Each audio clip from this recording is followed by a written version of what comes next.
bonsoir à toutes et à tous et merci de m'accueillir aux archives départementales des Côtes-d'Armor où j'ai passé pas mal de temps à user mes fonds de culotte à travailler sur les archives, en particulier des érudits du 19e siècle, plus que sur les archives médiévales.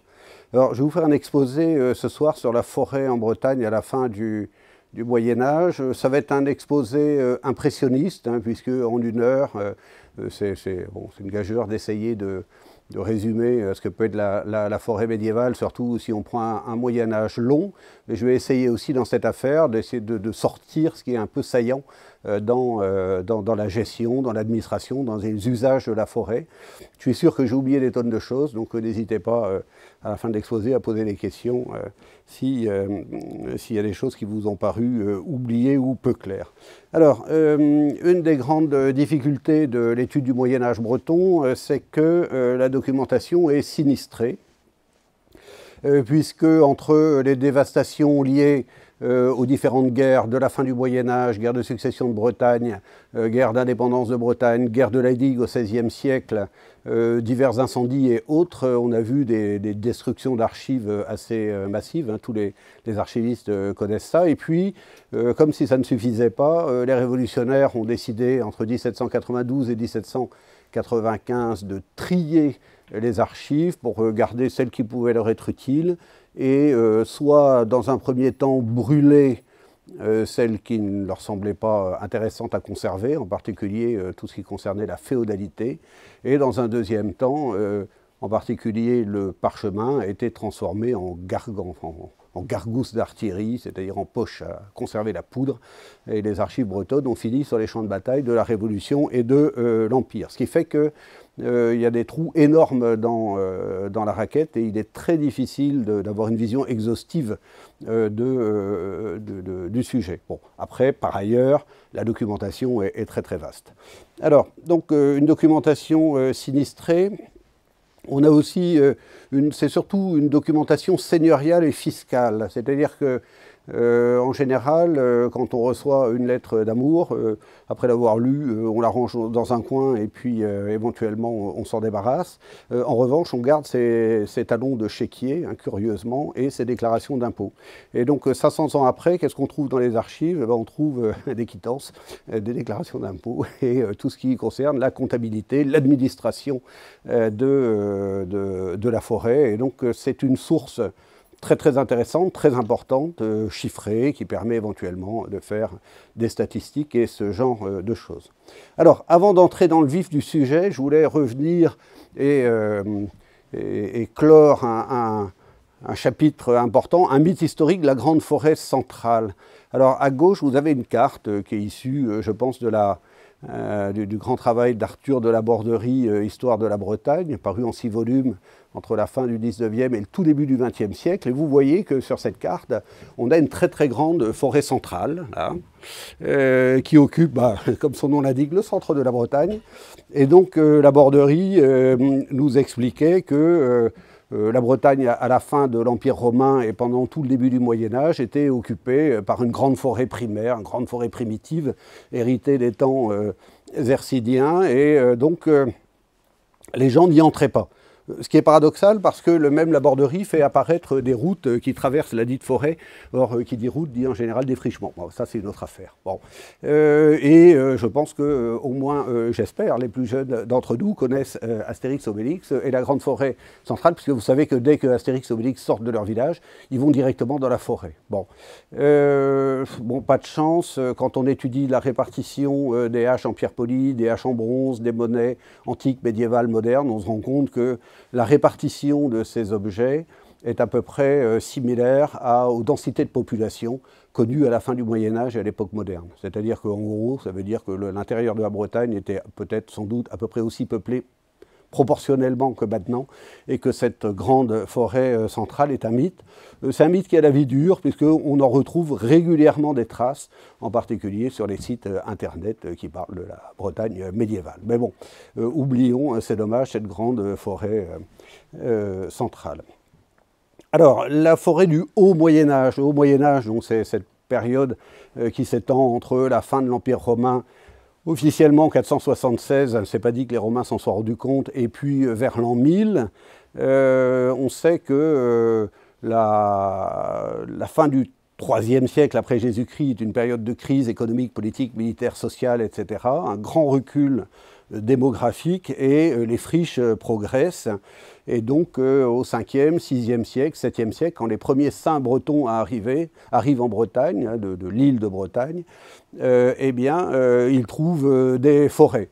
Ici j'ai repris Saint-Éloin, j'ai fait exactement ce que je dis à mes étudiants de ne pas faire, j'ai été sur Wikipédia, et j'ai trouvé Saint-Éloin est un saint breton de l'Armorique occidentale. Son histoire est obscure, originaire d'Irlande, il aurait été ermite au 7e siècle et disciple de saint Tugdual de Tréguier. Il serait allé évangéliser les païens d'Armorique avec beaucoup d'autres missionnaires. Bon. Il est réputé pour avoir découvert un endroit qui était à l'abandon en friche, et il n'est pas le seul, puisque j'en ai trouvé un autre, Saint-Hénénan. Saint-Hénénan serait né en Bretagne insulaire au milieu du VIe siècle, puis aurait été disciple de saint Carantec.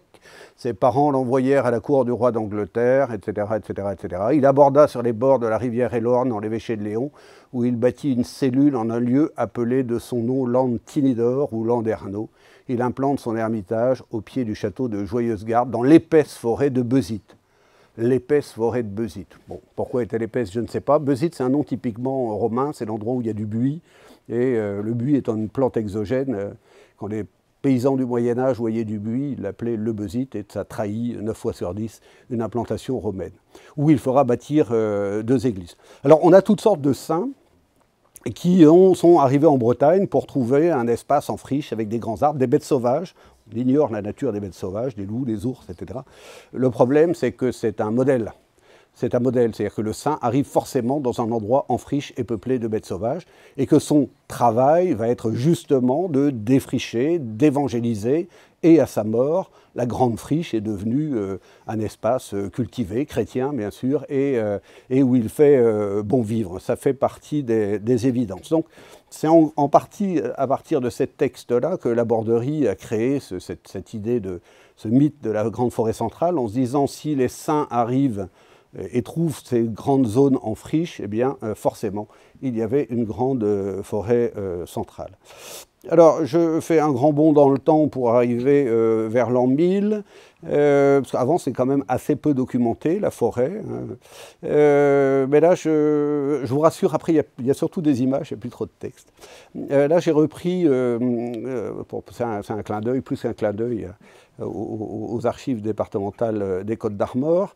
Donc le Vidibus, une copie certifiée conforme d'un acte de 1203 en latin qui concerne donc l'abbé du monastère de Beauport et ses frères actuels et futurs, etc. Puis j'ai surligné en jaune bois d'œuvre destiné à construire vos nouveaux bâtiments de prière et à réparer les anciens, à prendre dans toutes ces forêts de Bretagne, la pâture pour vos ports dans les mêmes forêts. On voit apparaître la forêt, son utilisation et l'usage du bois. Bon. Et puis la deuxième partie, il n'est bien entendu pas question qu'on ose réclamer ni exiger de vous des dîmes pour les défrichements que vous mettez en valeur de vos propres mains et à vos propres frais, qu'ils soient ou non cultivables, c'est-à-dire vos jardins, vos pépinières et vos mares ou la pâture de vos bêtes. Donc là, vous avez un résumé en 4 lignes des défrichements qui se placent entre l'an 1000 et le XIVe siècle, enfin la fin du XIIIe siècle. Des populations qui sont réparties sur l'ensemble de la péninsule armoricaine, de la Bretagne, une population qui à partir de l'an 1000 se met à augmenter et donc se met à défricher. Alors elle défriche des friches et des forêts. Alors on imagine souvent au moment des défrichements des populations partant avec de grandes haches pour abattre des arbres par dizaines et dégager, un peu comme en Amazonie, de grands espaces cultivables. La réalité est sans doute un peu différente. On pense que l'essentiel des défrichements s'est fait par grignotage. Le paysan, chaque année, abattait un arbre, attendait que la souche pourrisse, puis abattait un autre arbre, attendait que la souche pourrisse, et ainsi de suite. Et son fils faisait la même chose. Et d'arbre en arbre, de mètre carré en mètre carré, gagné sur la friche et la forêt, eh bien, l'espace cultivé se développait, hein, au détriment de la forêt, sans doute plus des friches et des landes que de la forêt à proprement parler, jusqu'au moment où, au XIIIe siècle, eh bien, on arrive à ce qu'on appelle le monde plein. Il y a beaucoup d'habitants en Occident, sans doute un peu trop pour ce que la terre peut nourrir. Ici, vous avez les ruines du village médiéval de Gouénidou, qui est un village de colonisation. On ne sait pas si en Bérien, on ne sait pas s'il appartenait, enfin si les paysans qui peuplaient Gouénidou relevaient de l'abbaye du Relecq ou bien des Templiers de La Feuillée, mais toujours est-il qu'il y a un très très beau village de colonisation. Vous remarquez tout de suite, au premier coup d'œil, que ce sont encore des friches. C'est le bout du bout des défrichements. On a défriché des terres maigres, des terres minces, des terres pauvres. Et donc là, on est au maximum de ce qu'on peut faire. Et au XIVe siècle, quand la crise se fait sentir, eh bien, tous ces villages de colonisation sont abandonnés et les paysans qui vivaient là partent tout simplement s'installer sur le plateau du Léon, où là, la terre est épaisse et produit beaucoup plus. Donc, il y a eu un grand phénomène de défrichement de l'an 1000 au XIIIe siècle. Au XIIIe siècle, arrêt des défrichements parce qu'il n'y a plus rien à défricher ou des terres de très mauvaise qualité. Et à partir du XIVe siècle, la chute démographique liée à la peste, à la guerre, au malheur du temps, fait que les gens abandonnent ces terres de mauvaise qualité, d'où ces villages désertés du centre Bretagne. Donc un mouvement de défrichement important, mais qui laisse des forêts. Qui laisse des forêts parce qu'on a besoin de bois. On a besoin de bois pour un peu tout, et donc c'est justement ces usages de la forêt que je vais aborder. Alors, la forêt est un espace habité. C'est une notion qui nous échappe par des animaux. Quand je dis des animaux, ce sont des animaux domestiques.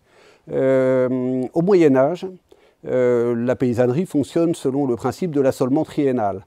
On a 3 champs, un champ avec du blé, un champ avec une céréale de printemps et un champ en herbe. Et puis ça tourne. Voilà. Le problème, c'est que sur ces champs, vous ne pouvez pas mettre de bétail à pâturer, parce qu'il n'y a rien à pâturer. Donc, où est-ce que vous envoyez le bétail? Dans la forêt. Donc, quand on se promène dans les forêts médiévales et modernes en Bretagne, qu'est-ce qu'on voit? On voit les cochons, on voit les vaches, on voit les chèvres, on voit les moutons, etc. C'est-à-dire que le bétail est dans la forêt, et il y a toujours un pot de saout, comme on dit en breton, un garçon vacher, qui surveille le troupeau communal, et qui s'assure que les bêtes ne vont pas divaguer, en particulier là où elles n'ont pas le droit d'aller. Et alors, il y a un grand habitant de la forêt quand même, qui est le cochon. Ici, vous avez ce très beau troupeau de cochons, et puis le gardien, là, qui s'apprête à jeter un bâton dans les arbres pour faire tomber des glands, c'est la glandée. Ça permet d'engraisser le cochon avant de l'abattre en octobre. C'est traditionnellement l'enluminure qui précède celle où on voit le paysan assommer le cochon avant de le saigner. C'est pas donné. Le seigneur médiéval, il essaye de prendre de l'argent par tous les moyens, et donc sur le droit de glander, il prélève le pannage, ce qu'on appelle les devoirs de pannage, c'est-à-dire qu'à l'entrée du bois, il y a un représentant du seigneur, ça peut être le duc de Bretagne, ça peut être le seigneur de Quadmen ou le seigneur de l'Esmès à Plestin. Ça peut être aussi un abbé, ça peut être l'abbé de Quadmalouenne, ça peut être l'abbé de Beauport, ou encore l'évêque sur son réguaire, par exemple, les terres épiscopales de Tréguier, de Saint-Brieuc et d'ailleurs. Et donc là, il y a un représentant du seigneur qui va collecter le droit de pannage, collecter l'argent que rapporte la consommation des glands par les cochons. Alors, il y a des animaux, il y a des hommes aussi. Et sans doute dans une moindre mesure des femmes, parce que la forêt est la source de nombreuses activités et de nombreux revenus. À la fois, on y travaille, mais ça rapporte à ceux qui travaillent et ça rapporte aux propriétaires qui touchent des droits, on l'a déjà vu. Alors, il y a quelques métiers qui sont bien connus. Vous voyez en haut les bûcherons qui sont, vous avez reconnu la tapisserie de Bayeux vers au milieu du seconde moitié du XIe siècle. Donc les bûcherons qui sont en train d'abattre du bois pour récupérer des poutres, des planches. On verra après leur usage. Une fois que l'arbre a été abattu, on récupère, par exemple, sur le chêne, on récupère l'écorce qui est broyée de façon à produire du tan, qui est le jus de l'écorce de chêne qui va servir à la tannerie. On récupère les branches, les branchettes, tout ce qui est petit, qui ne peut pas être utilisé pour la construction et on en fait du charbon de bois.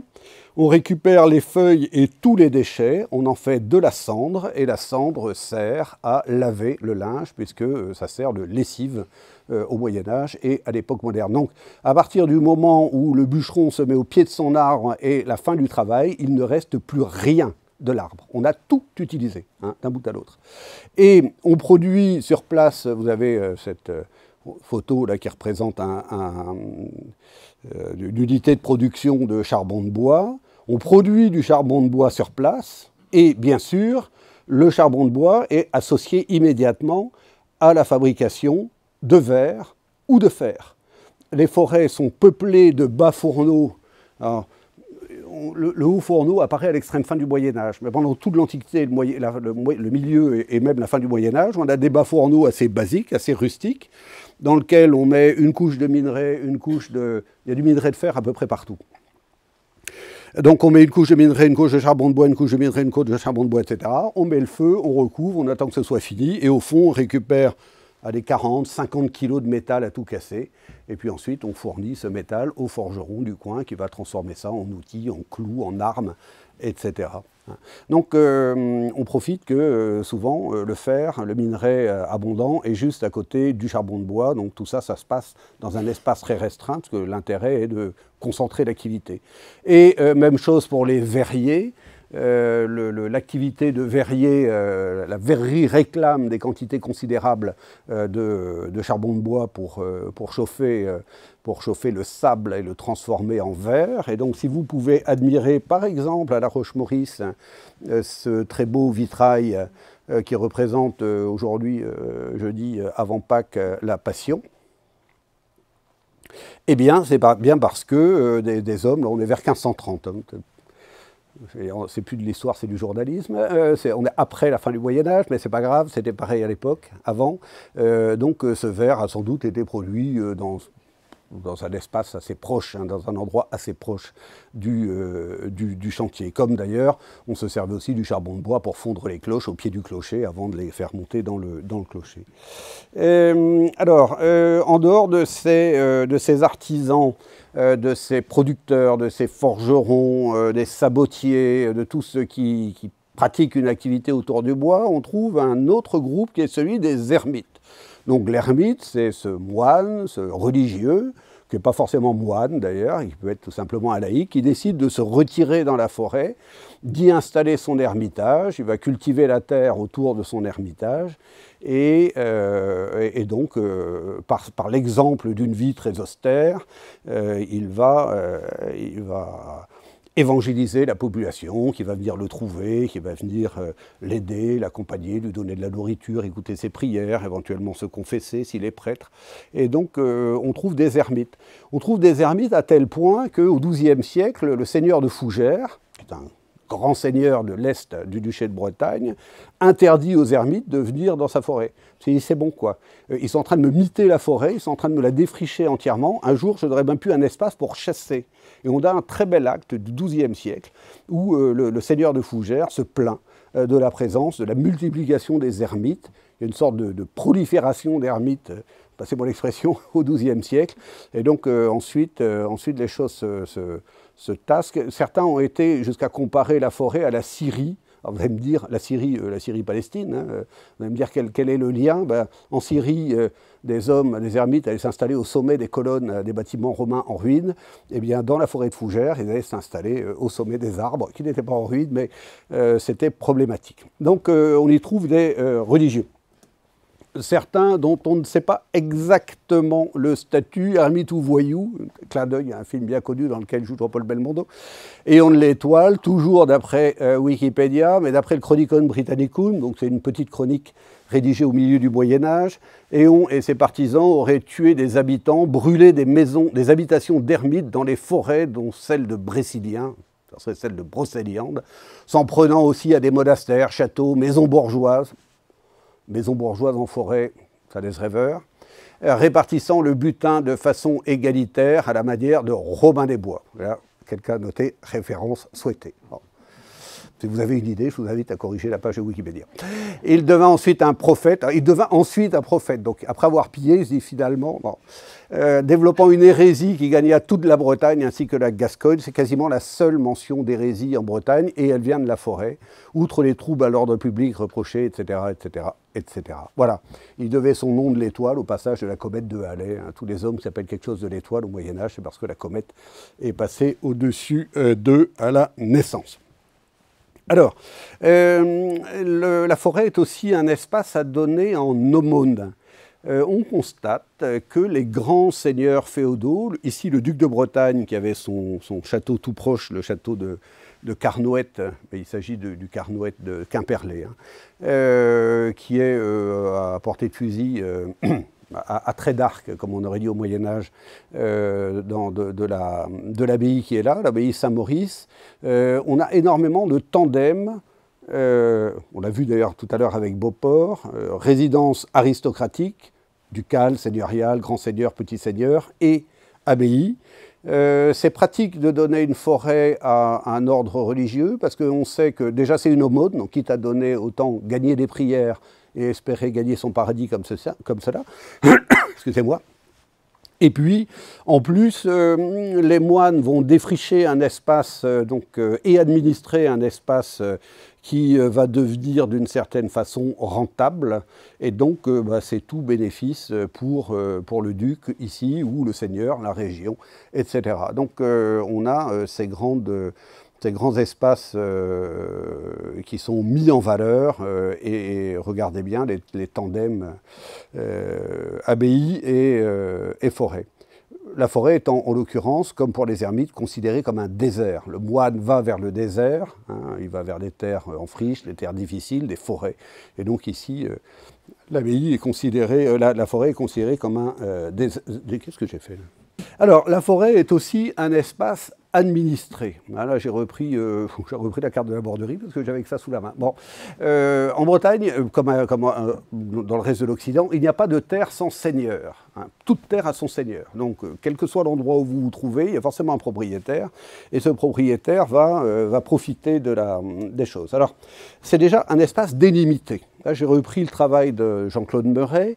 Jean-Claude Meuret a travaillé beaucoup sur deux thématiques forestières. C'est un spécialiste des forêts, mais alors c'est de la Haute-Bretagne.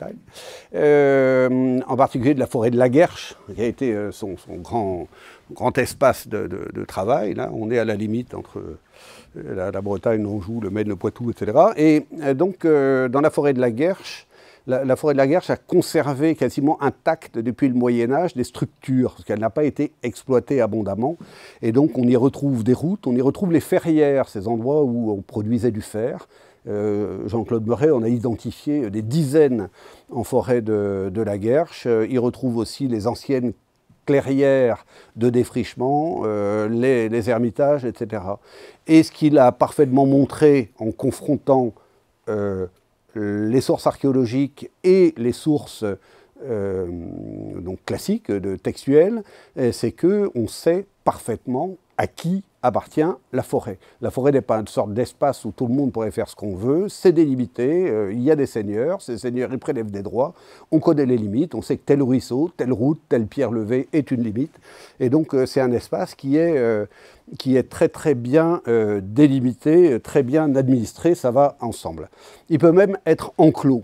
Ici c'est une photo que j'avais faite il y a quelques années à Sker, c'est l'enclos de la forêt de Quatelour, et j'en avais profité pour cartographier, enfin c'est pas moi qui ai cartographié, j'ai demandé à un cartographe de cartographier, j'en suis incapable, le château de Quatelour, et donc on retrouve ce mur là qui enclôt à la fois la seigneurie, le domaine et la forêt de Quatelour. On en a beaucoup de traces. C'est ce qu'on appelle des parcs de chasse. Il y a un très très beau parc de chasse à Sucigno, il y en avait un autre à Châtelain, à Quatelour, à Morlaix, enfin il y en a toute une série. Il y en a d'autres qu'on ne connaît pas mais qui devaient exister, et Jean-Claude Meuret en a identifié totalement inconnus dans le secteur de la Guerche et autres. Alors, là encore, je vous disais, un espace qui est connu. Vous voyez ici, bon, c'est un plan un peu tardif. Hein, on est à la fin de l'époque moderne, mais n'empêche que, vous voyez que on sait ce qui appartient à quoi. Hein, c'est aux archives de département de Loire-Atlantique. Alors, comme je n'avais pas de photo, j'ai été pompé dans le télégramme une photo du plus beau parc de chasse, qui est sans doute celui de Sussigno. Donc on est dans le Morbihan, pas très loin de Vannes, et il y a une commune qui s'appelle le Tour du Parc. Le Tour du Parc. Et donc ce monsieur Pierre Benon montre sur cette carte le tracé du mur du domaine des Ducs de Bretagne. On le voit encore si vous connaissez Sussigno, on a des murs qui font 3-4 mètres de haut par endroit, qui sont les murs du parc de chasse, hein, des ducs et en particulier de Jean le Roux, parce que c'est le grand habitant au XIIIe siècle du château de Sussigno, et puis de ses successeurs, en particulier Jean IV, Jean V, François II. Donc un très très grand parc de chasse, puisque vous voyez qu'il enclôt une bonne partie de la presqu'île, hein, de Sarzeau. On est sur plusieurs dizaines, voire centaines, plusieurs centaines d'hectares. Et pour gérer cette forêt, il y a un personnel dédié. Par exemple, j'ai identifié, à l'époque où je travaillais sur les serviteurs du duc de Bretagne, Guillaumard le Breton. Il s'agit sans doute d'un sobriquet. Bon, c'est Guillaumard le Breton parce qu'il est sans doute bretonnant. D'ailleurs, le prénom traduit. Et donc, entre 1263 et 1267, il apparaît dans un conte, ce que je vous disais tout à l'heure. L'archive comptable est très très intéressante. Les contes ne mentent pas, pour paraphraser un maréchal bien connu. Les contes, eux, ne mentent pas. Donc, il apparaît dans le Conte ducal pour des rentes nantaises. Il est alors certainement forestier de Toufou, donc on est tout proche de Nantes. Grâce à la rente d'Amaury d'Avouer, où on a une vente du bois d'Indrette, du pannage, donc il prélève des droits sur la pâture des cochons, pour les écluses de Redzaï, pour des ventes de bois à Indrette, pour les moulins de Nantes se terminant à la Saint-Michel au mont Gargan. Et de la même façon, un dénommé Le Faucheur, là encore sans doute un sobriquet, Falcator en latin, il apparaît dans un conte rendu au duc comme forestier de Ruisse. Son travail semble aller bien au-delà de la gestion des bois, hein, puisqu'il il prélève les exploits de la forêt, donc c'est toutes les taxes liées à la forêt, mais aussi ceux des étangs de Hédé. Ou bien encore, j'ai été trop vite, Jean Garnier. Donc lui, c'est début du XIVe siècle, hein, par le conte de Jean Garnier, fait par Jean de Livet pour œuvre faite sur les moulins et le parc de Morlaix. Donc il s'agit du parc de chasse de Morlaix. Hein, je vous ai dit, le château de Morlaix était adossé à un très très grand parc de chasse comme Sussigno, comme Quadlou et d'autres. Hein. Par lettre, 36 livres 12 deniers. Hein, même chose aux prières de Saint-Martin de Morlaix pour cette dépense à faire les distributions en Léon 4 livres. Pour meule, pour louage de meunier, scieur, forge, charpenterie. Donc là, on est vraiment dans l'exploitation de la forêt, la forge, la charpenterie, la meunerie, pour ses gages d'un an, 40 livres, d'un forestier pour sa robe, 20 sous donc pour une année. Vous noterez que le forestier est habillé par son seigneur. Au Moyen-Âge, quand on emploie quelqu'un, il y a plusieurs façons de le payer. La première façon, c'est de lui donner un salaire, ou l'autre façon, c'est de le laisser prélever une part des revenus à son profit. Et puis en plus, on rajoute des frais de vêtements. Hein, celui-là, on lui fournit une robe, c'est quand même 20 sous, c'est une livre, c'est déjà un beau salaire, c'est quasiment 15 jours de salaire, un beau cadeau que lui fait le duc. Et puis, accessoirement, il a bouche à court, c'est-à-dire qu'en plus, on le nourrit. Ce qui est toujours bon à prendre dans ces périodes qui étaient très difficiles.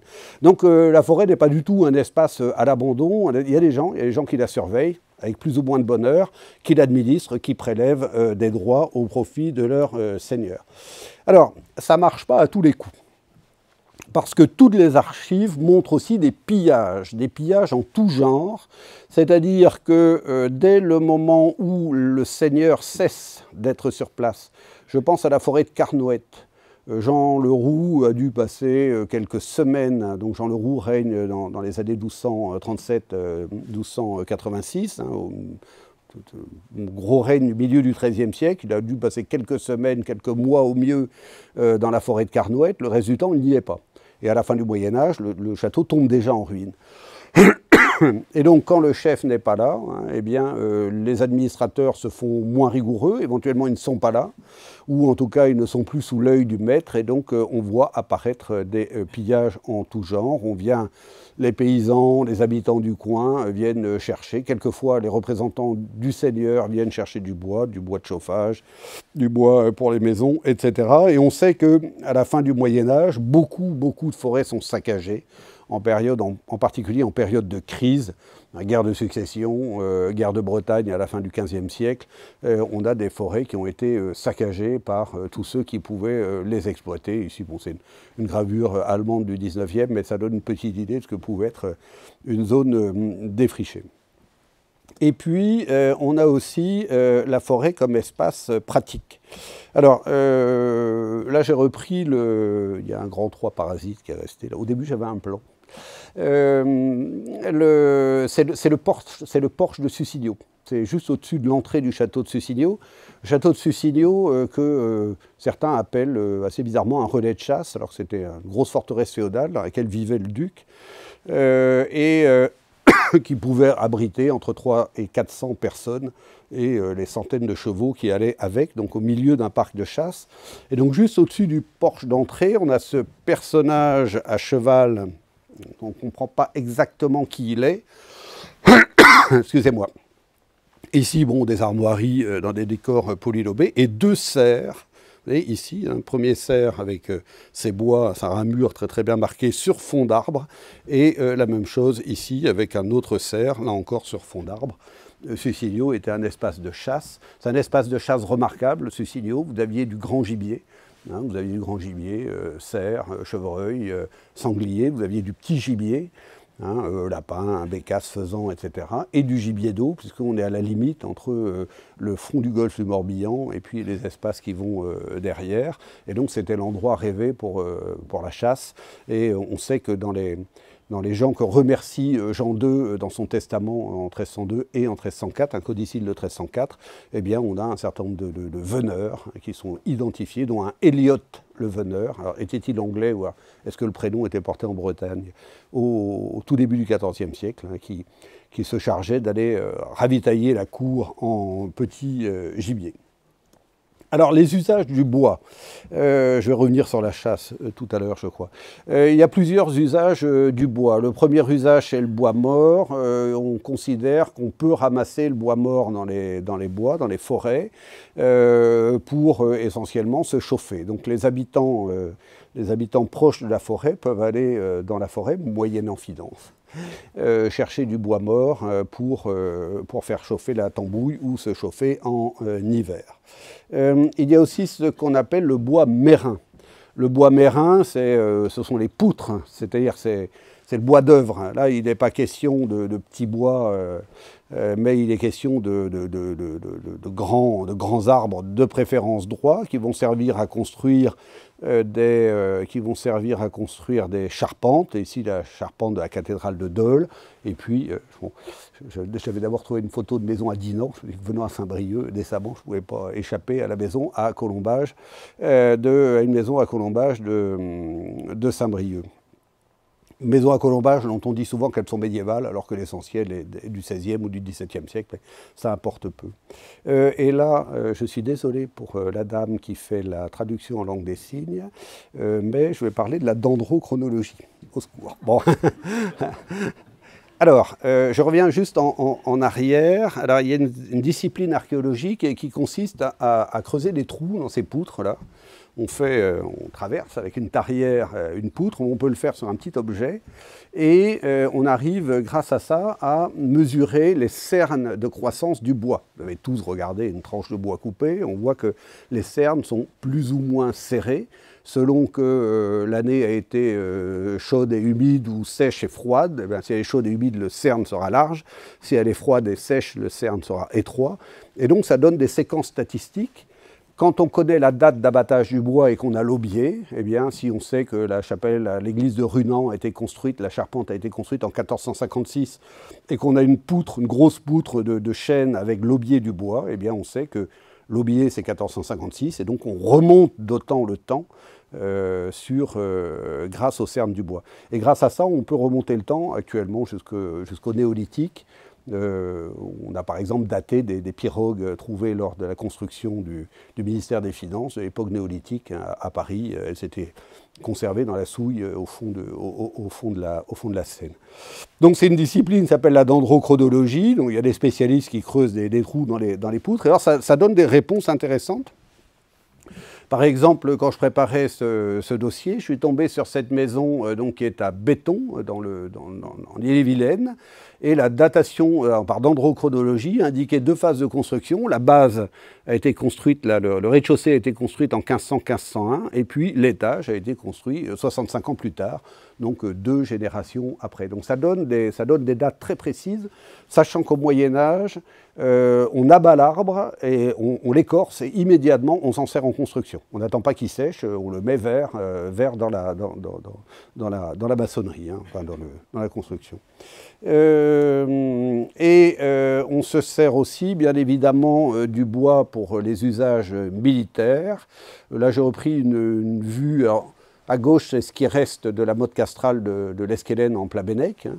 Et à droite, une reconstitution, j'avais guère que celle-là, je suis désolé.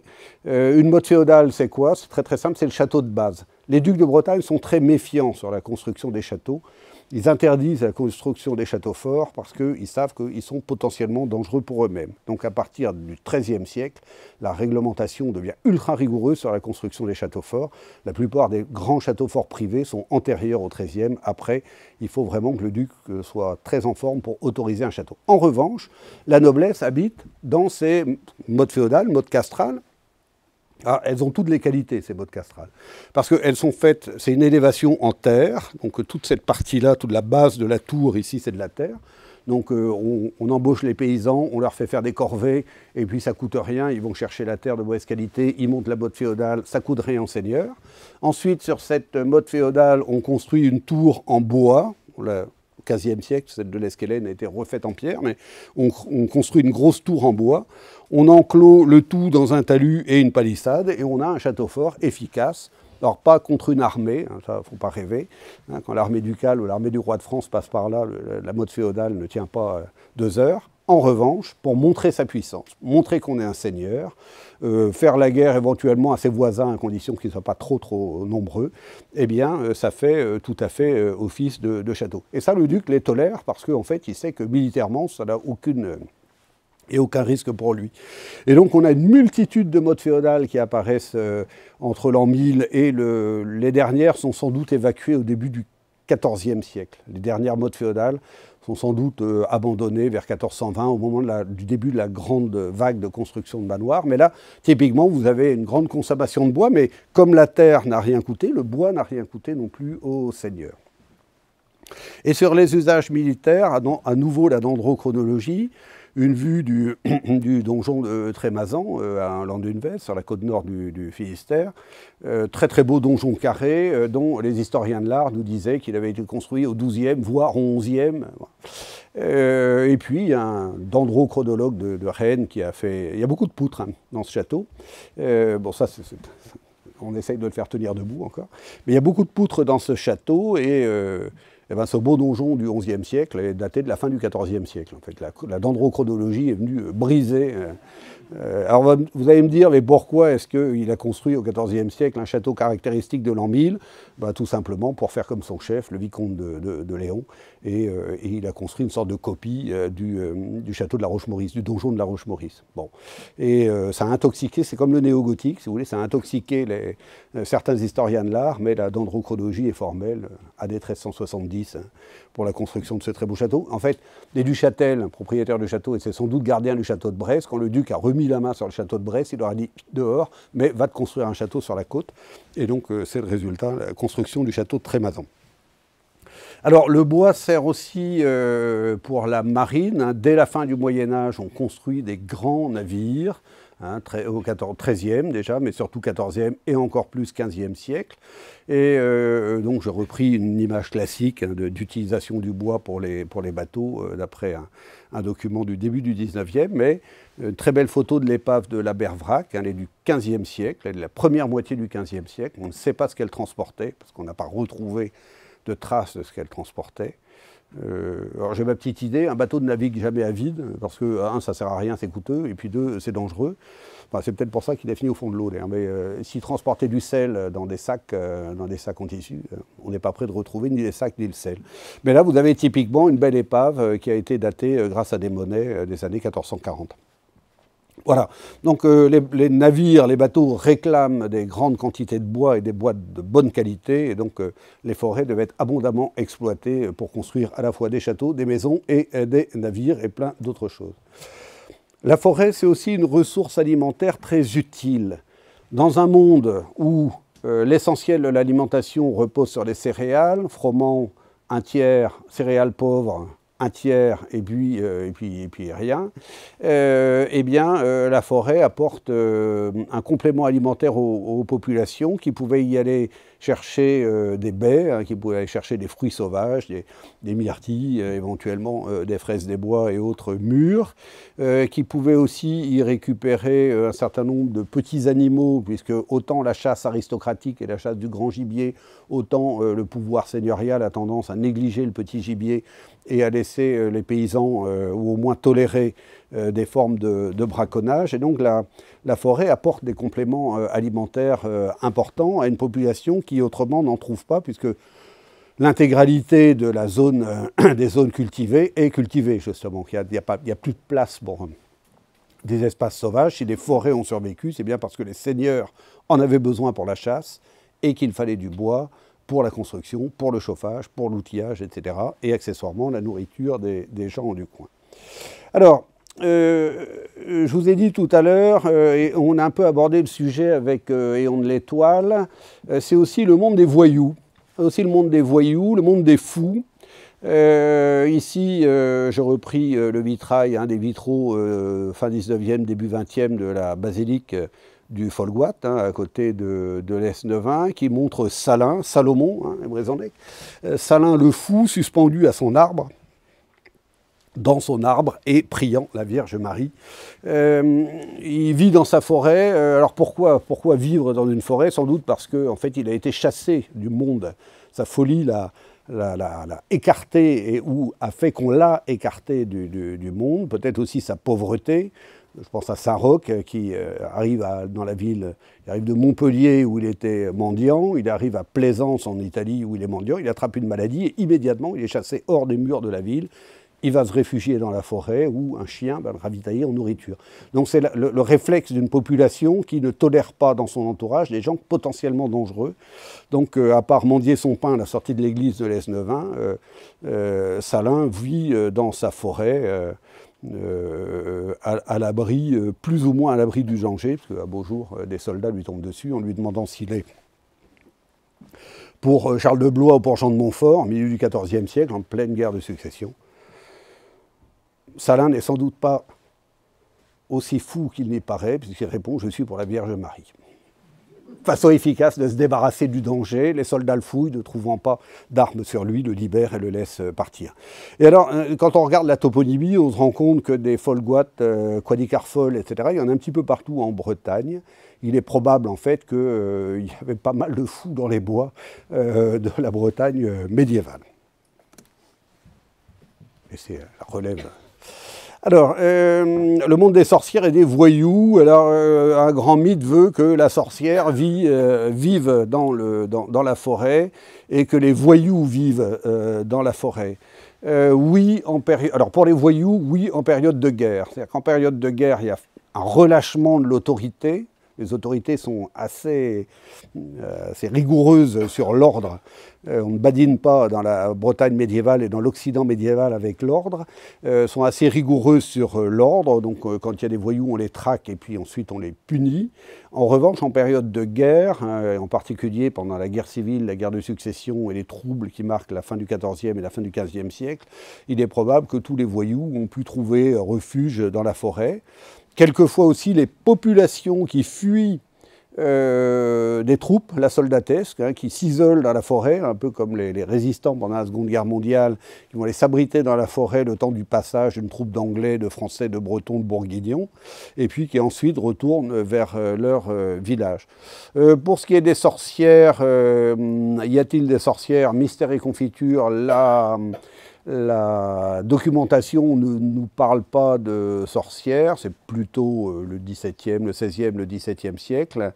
Mais en revanche, on sait qu'une veuve qui pratique les soins par les plantes au Moyen-Âge risque vite de se retrouver, elle aussi, marginalisée, exactement comme le fou du bois, c'est-à-dire qu'on n'en veut pas dans la communauté, mais comme on en a besoin, parce que c'est elle qui va savoir soigner, rebooter les gens, etc., eh bien, elle va s'installer peut-être à la lisière de la forêt, mais là, on est à la limite entre la réalité et le mythe. Alors, on sait que ces forêts aussi, j'en ai parlé tout à l'heure, désolé pour la redite, hein, sont pillées, par exemple, le 13 février 1509, un acte de chancellerie, donc de la chancellerie royale, désormais celle de Louis XII et d'Anne de Bretagne, dénonce les pilleries et les robberies. Robberie, c'est voler, hein, c'est l'anglais, hein, robber, mais du français robberie. En fait, pillerie et robberie faites dans la forêt de Saint-Aubin et Liffré. Le duc se plaint que ces grandes forêts domaniales de l'est de la Bretagne, à la frontière avec le royaume, sont pillées par toutes sortes de gens, avec un personnel, décidément, j'ai un problème avec... Voilà. Un personnel qui peut être ou exposé ou complice. 3 exemples des années 1509 et 1543. Je n'ai pas trouvé plus ancien. Enfin, à vrai dire, je n'ai pas eu le temps de chercher plus ancien. Voilà, c'est surtout ça. Évocation à la cour de Plohermel pour messire Philippe de Montauban. Donc, il s'agit du chancelier d'Anne de Bretagne et de François II. Baron de Grenouillet, de Bazouges, etc., sur des excès, aucun au pluriel, c'est des excès et violences, fait un nommé Michel Denis, l'un de ces forestiers et gardes de bois, par un nommé Jean Morin. Donc, visiblement, Jean Morin est allé servir dans la forêt, dans le secteur de Plohermel, dans le centre-Bretagne, et puis un serviteur de Philippe de Montauban a essayé de l'en empêcher et a dû se faire passer à tabac. Deuxième exemple, mandement d'évocation à la cour de Jugon pour l'abbé de Beaucain et Guillaume de Calac, receveur ordinaire de Jugon. Donc receveur ordinaire, c'est l'homme qui prélève les impôts, hein, les recettes, à l'encontre de ceux qui seront trouvés tort faisant en la forêt de Beaucain. Et on lui demande d'aller vérifier et s'assurer qui est en train de piller et de leur faire subir, de les punir. Et puis, forêt de Carnouët 1543, il s'agit cette fois-ci des sergents féodés, donc c'est-à-dire des représentants du pouvoir, hein, ceux qui doivent assurer l'ordre, qui laissent commettre tous les pillages. Et donc il y a une grosse plainte du pouvoir royal qui dit bon, il serait peut-être temps de les remettre au boulot, vos bonshommes. Voilà, donc je terminerai sur une expression médiévale qui disait en France, les Anglais font revenir la forêt. La forêt, c'est une forêt à géométrie variable. Il ne faut pas imaginer des grandes forêts statiques dans lesquelles les gens n'osaient pas entrer, etc. On y va, on y travaille. Les bêtes font des dégâts considérables. Vous laissez un troupeau de chèvres ou de vaches dans une forêt. Elles ne vont pas sortir très grosses, mais par contre, elles auront commis des dégâts considérables dans les forêts. On abat des arbres, on replante, on administre, on y chasse. Donc il y a toute une activité dans et autour de la forêt. Je vous ai dit, l'exploitation du bois est systématique, hein, on ne laisse rien traîner. Donc il faut arrêter d'imaginer une grande forêt primaire ou des forêts primaires. Ce qu'on voit encore actuellement sont des forêts relativement récentes et sans doute le fruit d'un travail de sylviculture qui a été entamé dès la fin du Moyen-Âge. Mais donc un espace tout à fait intéressant, à la fois bien et mal documenté. Bien parce qu'on arrive à compter assez facilement les revenus dégagés par une forêt, en même temps, je vous ai dit, savoir qui y va, combien de temps les gens y restent, qu'est-ce qu'ils y font. C'est beaucoup plus flou. Voilà, donc je vous avais parlé d'un exposé impressionniste sur la forêt. Bon, vous voyez le résultat. Donc je vous remercie de votre attention.